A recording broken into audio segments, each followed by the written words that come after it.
latest episode of the SCOTBALL podcast, and today I'm joined by a very special guest, a Moroccan superfan, Ali, ahead of Scotland's World Cup match against Morocco at the 2026 World Cup in Boston. Firstly, Ali, if you could just let the listeners and viewers know a bit about yourself and your following of the Moroccan national team, that'd be amazing.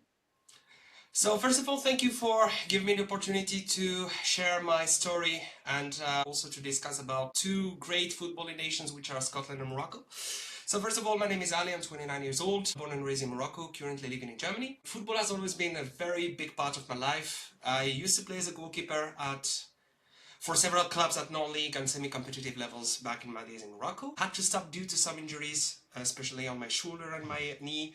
So I had to focus more on my studies and professional career as I'm working now in the IT sector in Germany. But even after I stepped down from playing football on a higher level, I never really disconnected from the sport itself, especially Moroccan football. Stayed very close to the game through national team, watching games, and also through a passion of mine, which is amateur football journalism. I used to contribute to the French section of Al Marsat Pro, which is a very well-known page in Morocco. And this gave me a much broader understanding of the Moroccan football and its rising through the last 2 decades when it comes to youth development, the overall rise of the Moroccan football, let's say the evolution that we all have seen. And honestly, supporting Moroccan national team has almost become a lifelong ritual for me. So since 2004, I missed only 2 matches. So in many ways, following Moroccan football has always been not a hobby, it was like a part of my identity growing up. This is super cool. So you've only missed 2 matches since Exactly. 2004. This is crazy. You are a super fan. So yeah, I'm just interested. You mentioned there that Morocco and Scotland are 2 special football nations, and I would agree. People in Scotland are super passionate, enthusiastic about football. But since Scotland have drawn Morocco, I've learned that the same is very much true in Morocco. What can you tell listeners a bit about football culture in Morocco and how popular the sport really is in your country? Well, football in Morocco is probably, after religion, the thing that brings people together the most in the country. It's deeply rooted in our culture and in the everyday life. My opinion is that Moroccan don't just watch football. We genuinely live and breathe the sport itself. You can see it through the local clubs and their passion. We have a very present and very developed ultra supporting fan culture in Morocco, as it is very strong and emotional. But the national team is something even bigger for many reasons. I mean, for us, the Moroccan national team is almost sacred because it does not represent only the football itself, it represents who we are, our pride, our identity, and the unity of the Moroccan people. I also think that Morocco has the football in Morocco has become a major tool of development and soft power, especially after what happened in the last World Cup. The tournament changed how the world viewed the Moroccan football, but also changed how we viewed ourselves. And I think that huge part of the credit goes to the king and the long-term vision that was launched around 2009 with the football development plan, with the opening of the Moroccan Football Academy and the restructuring of the Moroccan football overall. And I think that the king understood that football could become both an economic driver and a way to strengthen national identity and social cohesion. And today we are seeing the results of that project. And the turning point was around 2018 as we started qualifying regularly to World Cups, but the historic, let's say, milestone was 2022, which elevates Moroccan football to another dimension. But it's not only about the senior national team. We have seen that we are now the under-23 African champions, the Olympic bronze medalists, and also the under-20 world champions. And also we have seen also that women football developed a lot in comparison with previous years and decades. That's why football is in Morocco today is not only a sport. It has a lot of impact in the economical, social and emotional side. And culturally, it's one of the strongest forces uniting the country and the people and reinforcing shared Moroccan identity. So super insightful. And yeah, you spoke there of the power that the Moroccan national team have. And just looking back at 2022, what can you tell us about the scenes on the ground, how people were consuming the matches, watching them together? What were the scenes like on the ground in Morocco during that historic run when Morocco reached the semi-finals? I would say that it was something that nobody could bet before the start of the tournament. I think that in the collective memory of all Moroccans, it's our favorite memory. It's definitely the World Cup in Qatar, and honestly nothing comes close to it. What made it so special was that nobody truly expected Morocco to reach that level so quickly. We always believed Morocco had talent, potential, but reaching a World Cup semi-final that fast felt almost unreal before the tournament started and during this development process. And when you look back at the journey, it becomes even more incredible as Morocco finished first of a group with Croatia, the runner-up of the 2018 World Cup. Belgium was at the time the first nation of the FIFA ranking, and also Canada, who was also a dark horse and underdog. But I mean, even getting out of the group would have been considered a success before the tournament. We did not only get out of the group, we topped it. But then came Spain, which is for us Moroccans a victory that had a lot of emotional signification, because Spain and Portugal are close to us. We have a shared history. So many Moroccans felt the symbolic weight of beating two countries that are deeply connected to us. And then the match against France was probably the most painful, because reaching a World Cup final would have changed Moroccan history and African football history forever. But because of the historical relationship between Morocco and France, the emotions around that game became even more enormous. But even with the disappointment, I'll be honest, I cannot complain. Reaching a semi-final for the first time as an African and Arab nation is something absolutely massive. And now the biggest challenge is different in comparison with Qatar. We were the surprise. Today, we are the team that everybody expects. The challenge now is to confirm our status, stay competitive at the highest level, prove that Qatar was not a miracle, but it was part of a long, lasting process and the beginning of a new era for the Moroccan and African football. Yeah, truly history-making team in 2022. I enjoyed watching Morocco during the tournament. A lot of really high-caliber players, and yeah, to see the scenes back in Morocco when you reached the semi-finals was incredible. Just moving further on from that to what was a dramatic episode, the final of the AFCON 2026. Obviously, everybody that watched the match will be aware of the scenes at the end of the Senegal players leaving the field. But now the trophy is now being awarded retrospectively back to Morocco. What do you have to say about the drama connected to this match now? Well, I think that winning the AFCON on the pitch was very important for Morocco, because it was a confirmation that what happened in Qatar was not just a magical moment but part of a long-term rise. I mean, the final and everything surrounding it created a lot of tension and emotion among both us as supporters and among the federation as players and stuff. But personally, I think that Morocco deserved the title based on the overall tournament performance and how the players also behaved. The team was very consistent in terms of tactical discipline, of emotional matroness, and showed the mentality of a champion throughout the competition. I mean, I'm not going to go deep into what happened in the AFCON because it does not reflect the real image of the African football and of the Moroccan football, because, I mean, I think that justice has been served. We have been crowned African champion. The squad, for me, handled the pressure very, very well and remained compact and organized from the beginning to the end, even though in the extra times, the penalty of Brahim Diaz made things a little bit harder for us to concede. But what happened around the final affected, I mean, in my opinion, people more than players, because Moroccan football in Morocco is absolutely deeply connected to the national pride. But in many ways, I think that, as I said, justice has been served. Winning the AFCON was necessary because after reaching what we did in Qatar, we needed a continental title to establish ourselves as, let's say, the current powerhouse of African football.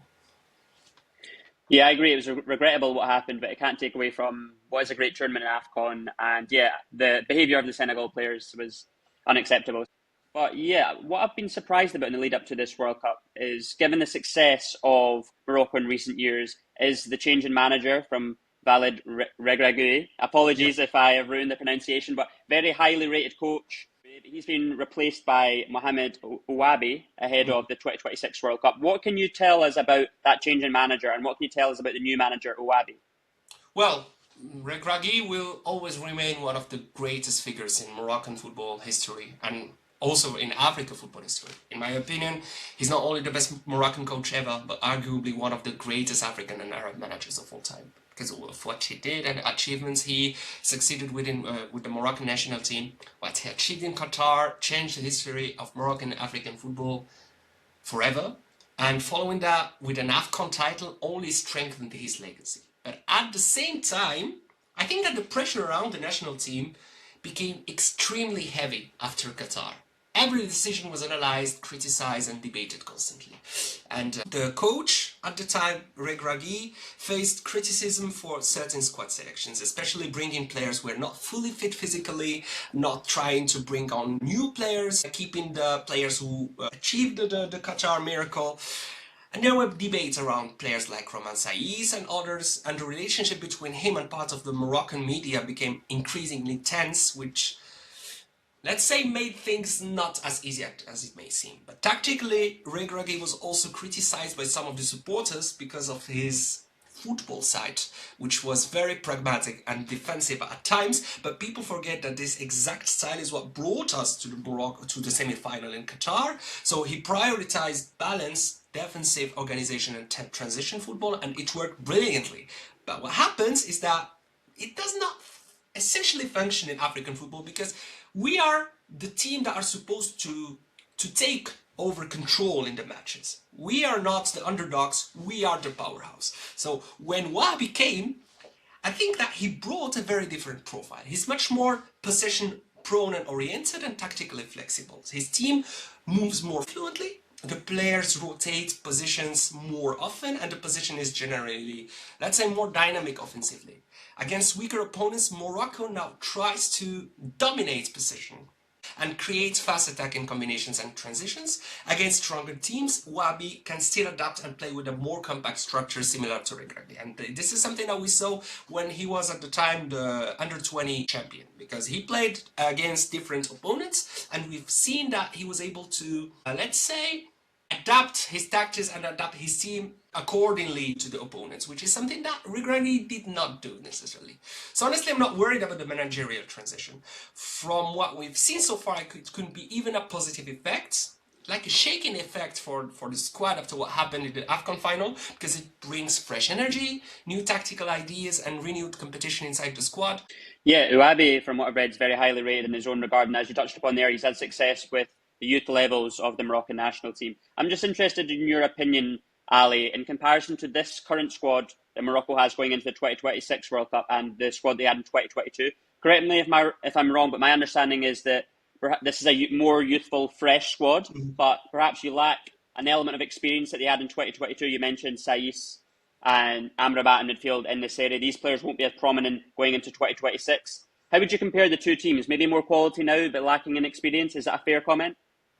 Well, I think that the current Morocco team is slightly stronger in certain areas than the 2022 generation, but of course there are also aspects where Qatar's squad was way better.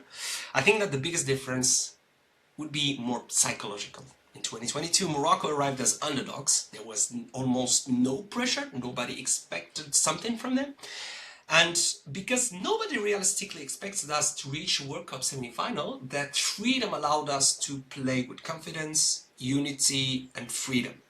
And now the situation is absolutely different. Morocco is no longer a surprise, especially after our run in the AFCON. So all eyes are us, especially across Africa and Arab world, and many people see Morocco as the nation capable of taking African football even further, maybe even reaching a World Cup final one day. So of course there are not a very strong and powerful African teams as well, but expectations around Morocco are now much higher than before. So people do not expect a respectable tournament anymore. They expect Morocco to compete at least for quarterfinals and even further. So in terms of the squad itself, many key pillars remain the same: Bono, Hakimi, Mazraoui, Amrabat. But at the same time, there is a new generation of players arriving with huge potential, like El Ainaoui, Bouadi, Jessim. I can mention other players like Salahuddin, the left winger of PSV, Saibari, El Khanous, who did play the last World Cup but only as a backup player. And for me, the biggest concern compared to 2022 would be the defense, because in Qatar we had one of the best defensive partnerships of the history of the national team with Roman Saiz and Aguerd. Now the situation is more uncertain. Saiz has retired internationally, Aguerd has struggled to play and has some physical struggles and missed for a long period through injury and operations. Now Morocco has to rebuild that defensive chemistry with players like Issa Diop, Shadi Riyad, Redouane Halhal. And so overall, I would say that the current generation may have even more technical strength and quality than what we had in Qatar, but whether we surpass ourselves will depend on the tactical stability, mentality, the attitude on the pitch, and how quickly the new coach settles his new ideas in terms of tactics into the new group. That's fascinating, yeah. And you mentioned members of the squad there. The most recognisable names, without a doubt, you've got Hakimi, who's arguably, in my opinion, the best right back in the world. Mazraoui at Manchester United. Got Brahim Diaz at Real Madrid. What kind of unknown breakout gems, younger players? There's always players in the World Cup who really shine and wider audiences become more familiar with. Who, in your opinion, Ali, in this Moroccan team, do you think could really put their hand up in this tournament and emerge as a star? I would mention 3 names. First one is Yassine Jessim from Strasbourg. He's a very young player who was crowned under-20 world champion, but he has enormous technical quality and personality on the ball. Very unpredictable, explosive. He's our X factor, and he has always shown that he's not afraid to take risks in one-on-one situations. There is also maybe one of the best wonderkids of the world, which is Ai Hadni, who was chosen to represent the Moroccan national team a few weeks ago. I think that he's not just a gem. He's a future world-class midfielder. He showed it against great opponents such as Real Madrid. He already combines defensive maturity with creativity and composure beyond his age. I think that there are also some names that I could mention, like Abdelhamid Aitboudlal and Othman Mama, but they were not called up at the end. But I think that these two are young gems to watch very, very closely, because such players are usually not expected to break through such competitions as a World Cup. That's fascinating. And yeah, one thing that struck me when I saw the final list of Morocco's squad is the balance across the team. You've got high caliber players all across the pitch, so it's definitely a formidable team for Scotland to be playing. And yeah, when you saw the news of the group, the draw of Brazil, Scotland and Haiti, what was your initial reaction to this draw for Morocco? First of all, it was very similar to the group we had in 1998, because we played against Brazil, Scotland and Norway. The things now are a little bit different, because now we are coming as, let's say, a stronger team in comparison with 1998. And concerning Scotland especially, when I hear the name of Scotland, the Scottish national team, the first thing that immediately comes to my mind is 1998, as I mentioned, the last time Scotland played at the World Cup. And for the anecdote, your last match was against us, where we won 3-0. Very beautiful goal from Salahuddin Basir, by the way. I also naturally think about the historical connection between Moroccan players and Scottish football.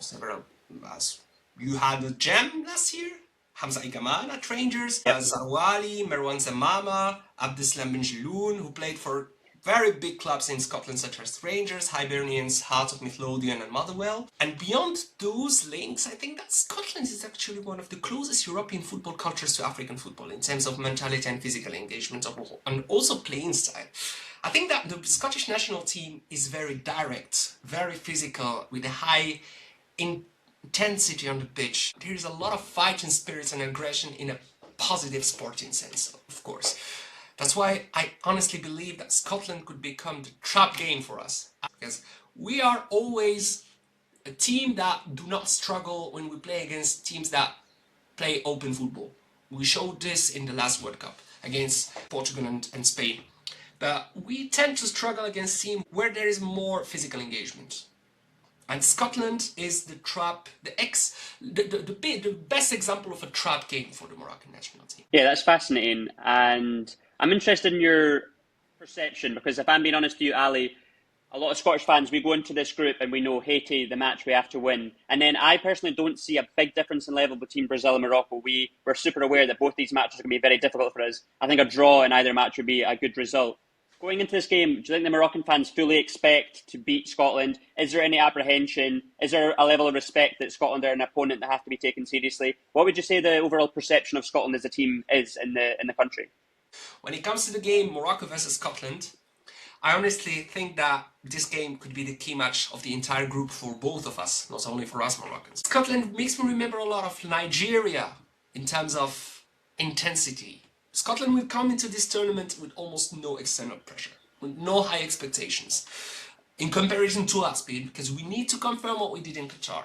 While Scotland can play freely as outsiders in this group, and this is very dangerous. For us, I mean, not for Scotland. Scotland has also a very solid spine with experienced Premier League level players, very physical mentality. Players like McTominay can completely change the rhythm of a match and overplay a whole team by themselves. I expect a very balanced and physical game. Maybe something similar to our game against Nigeria on the last AFCON semi-final, with matches with the constant duels, second balls, tactical discipline, and very, very little space. And I think that set pieces could decide the game. I think that it will be a close win on either side.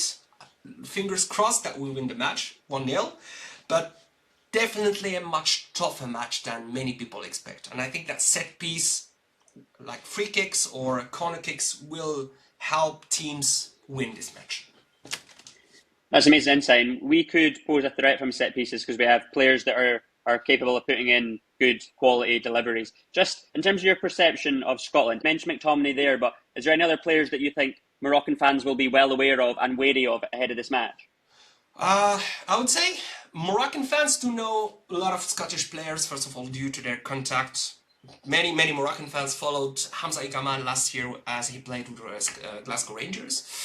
For me personally, one player I always respected was Craig Gordon, the goalkeeper. Having such longevity at a high level deserves absolute huge respect. Obviously, Andy Robertson is obviously also another player I admire a lot because he represents the mentality of modern Scottish football, intensity, leadership, sacrifice, and has proven himself for years and years at highest level with Liverpool in the Premier League and also in Champions League. There is also a player that I do admire for a specific cause, which is Che Adams, because he chose to challenge himself outside of Britain, which is something that does not happen a lot for British players and Scottish players. Kieran Tierney is also a player that we do know because he, especially during his best days and years at Arsenal, Celtic. And if I speak about former players, I think that Leigh Griffiths was, in my opinion, one of the best free kick specialists of his generation. I admire him a lot. And famous goals against England, Leigh Griffiths. 2 free kicks against England. Exactly. This is why I mentioned him. Exactly. So yeah, these are the players I can mention. You mentioned perhaps there may be a vulnerability in the Moroccan defence compared to 2022. If you were to suggest, I'm sure the Morocco manager or the Scotland manager won't hear this, but if you were to suggest to Scottish fans where Morocco could be vulnerable in this match, potential weaknesses that we could exploit, as a fan, what would you say? If I was the coach, I would play with Nusayr Mazraoui as a centre-back and not play with Shadi Riyad and Issa Diop alone because they are indeed very, very good centre-backs, maybe not as good as what we had in Qatar, but their problem is that they're slow. And against teams with high physical engagement, I think that players that have high football IQ such as Mazraoui, who are also very, very versatile and can play in different positions, I think that I would use this because you can use Mazraoui as a centre-back next to Shadi Riyad or next to Issa Diop. And we have also a very good left-back, which is Anas Salahuddin, who plays in PSV. And I think that this can make the team better. If we do something else rather than that, we really need to have the duo of Diop and Shadi Riyad on a very, very high level. Instead of that, I think that we will have problems, not only against Scotland, but in the whole World Cup. It's interesting. So potentially a frailty in defence. And exactly. Yet, moving on to your overall experience supporting Morocco, I'm interested, Ali, like what are your earliest memories? What were the first years that you started supporting Morocco? And from that time period till the present day, what would be your all-time favourite 11 if you were to go through? And maybe give me a memory or an anecdote about each player, that'd be great. Of course. So concerning the time when I started watching the Moroccan national team, it was when I was like, I guess 6 or 5 years old. I mean, it feels like these are two different national teams in terms of player quality, in terms of mentality. And choosing my favorite Moroccan 11 of my lifetime is honestly very difficult because Morocco has had very great players across different generations. So I'll try to stay very objective and mention only players I've seen playing. Nice. So I would use a lineup of a 4-3-3 with one defensive midfielder, 2 central midfielders, 2 wingers and 1 striker.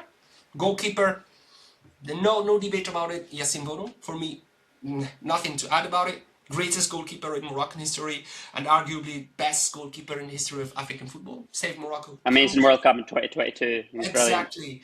Not only though during the World Cup, also during the last AFCON, because he saved Morocco countless time in biggest moments. Whenever the team needed him, he delivered. Beyond national team, he also became the legend at Sevilla, winning 2 Europa Leagues, helping the club achieving great moments in his history. But even something way more than trophies, he brought calmness, leadership, and belief to Morocco. So he's the GOAT for me. Amazing. Right back, same thing, Hakimi. No real debate for me. Greatest right back in Moroccan history. Greatest right back in African football and one of the biggest right backs in the history of football. The impact goes beyond statistics, beyond football. He's a national hero. He's our Andy Robertson, let's say. Yeah, I was going to ask Ali about Hakimi because you said to me that the national team in Morocco is almost sacred and football brings people together. To that regard, how big a star is Hakimi? Is he somebody that people idolise in Morocco? Idolise is maybe a strong word. But yeah, let's say so. Yes. Because there are a lot of personalities that are idolized in Morocco. Not especially sportmen or football players, but Hakimi is maybe one of the persons and personalities in Morocco who has the biggest influence on the Moroccan people. He is like our ambassador worldwide. We feel represented. When we see Hakimi, we see ourselves as Moroccan people. The struggle of a whole people rising from ashes to glory. This is why I guess that he's one of the most idolized persons in the Moroccan kingdom. As centre-backs, I would say Roman Saïs and Nourdine Naibet. Naibet represents an entire generation of Moroccan football. I watched him during his last days with the national team. He started in Morocco with Wydad Casablanca during a period when moving directly from Africa to elite football in Europe was much more difficult than today. He built a magnificent career in Spain with Deportivo La Coruña, then later played in the Premier League with Tottenham. I mean, tactically, technically, physically, mentally, nothing to say. One of the best African defenders of his generation, maybe arguably of all time, and a true leader. Roman Saïs, I mean, even if the ending of his international career with us became complicated, he remains one of the greatest captains of Morocco. What I admire most about his journey is the fact that he started in the lower divisions in France, worked up his way through Angers, Wolverhampton, became the symbol of resilience and professionalism. He witnessed every phase of the Moroccan football rise, from the difficult rebuilding years into 2012 when he started against Togo, to the semi-final in Qatar. He was absolutely immense and massive, and his leadership were crucial for us. Left back, very difficult. Let's be fair, I'll say Nusayr Mazraoui, even if it's not his position. This is one of the most controversial calls, I would say now, because many older supporters would choose Al Hadri, but among the players I watched, I would choose him because he's one of the most intelligent players I've ever seen. He's naturally at right back, yet he adapts in every position he plays. I think that in Manchester United, the only position he never played in was a striker. He was used in so much positions. Yeah, super versatile. Well, very, very versatile. As a defensive midfielder, I would say Karim El Ahmadi. This was probably one of the hardest choices for me because Sofiane Amrabat deserves, very huge recognition for what he did in Qatar. But I would choose El Ahmadi because he was a very strong player, tactically very intelligent, with great composure, aggression, leadership, everything you're asking from a defensive midfielder. The problem is that he came in a period where we were in reconstruction, because his peak with the national team were between 2017 and 2019, during the Hervé Renard era. And he gave enormous balance in the midfield in a way you cannot imagine. So he played as I said, unfortunately, in a transitional period. But I generally believe that if the 2022 World Cup had prime El Ahmadi, Morocco could have gone maybe even further. Interesting. Two centre mids, from what I saw, I would say Ounahi and Bark Boussoufa. Ounahi, World Cup alone, earns him a place in this team.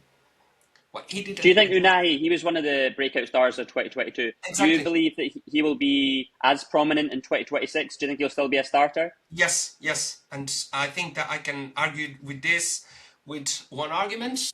You have seen that he's playing in Girona, which is a team that unfortunately will play in the second division next year. He was maybe one of the fewest players on the team, if not the only one, who had statistical outbreaks, maybe better than teams who tops the league, in a team that played relegation. That shows how So do you expect Unai to get a big transfer this summer? From what I've heard, Manchester City are watching him. I wouldn't prefer him to go to City. I would rather prefer him to go to a higher La Liga team like Atletico Madrid or Sevilla, where he can thrive, because his footballing style corresponds exactly to the Spanish football. A very quick, very open, creative football. England is something else. We Moroccan do not succeed usually in the Premier League. The examples of Moroccan who thrived in England are very, very few. Like Marwan Shamak. This year there is Shamsuddin Talbi in Sunderland.